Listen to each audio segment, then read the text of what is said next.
रावण जैसा पंडित पूरे संसार में नहीं था।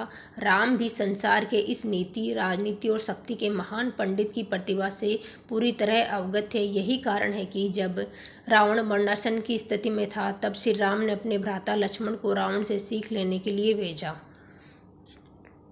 जब श्री राम की बात सुनकर लक्ष्मण मरणासन अवस्था में पड़े रावण के पास पहुँचे और उनके सिर के नज़दीक जाकर खड़े हो गए, तब रावण ने कुछ नहीं कहा। लक्ष्मण जी वापस राम जी के पास लौट कर आ गए। राम ने लक्ष्मण को समझाया कि यदि किसी से ज्ञान प्राप्त करना हो तो उनके चरणों के पास खड़े होना चाहिए, न कि सिर की ओर। तब लक्ष्मण रावण के पास पहुंचकर उनके पैरों के पास खड़े हुए। रावण ने लक्ष्मण को यह 3 शिक्षाएं दी। पहली बात जो रावण ने लक्ष्मण को बताई वह ये थी कि शुभ कार्य जितनी जल्दी हो सके कर लेना चाहिए और अशुभ को जितना टाल सकते हो टाल देना चाहिए, यानी शुभस्य शीघ्रम।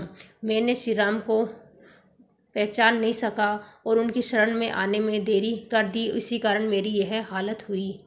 दूसरी बात यह है कि अपने प्रतिद्वंदी, अपने शत्रु को कभी अपने से छोटा नहीं समझना चाहिए।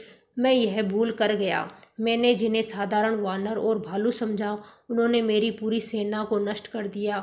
मैंने जब ब्रह्मा जी से अमरता का वरदान मांगा था, तब मनुष्य और वानर के अतिरिक्त कोई मेरा वध न कर सके ऐसा कहा था, क्योंकि मैं मनुष्य और वानर को तुच्छ समझता था।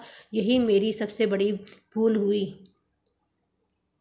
रावण ने लक्ष्मण को तीसरी और अंतिम बात ये बताई कि अपने जीवन का कोई राज हो तो उसे किसी को भी नहीं बताना चाहिए। यहाँ भी मैं चूक गया, क्योंकि विभीषण मेरी मृत्यु का राज जानता था। ये मेरे जीवन की सबसे बड़ी गलती थी।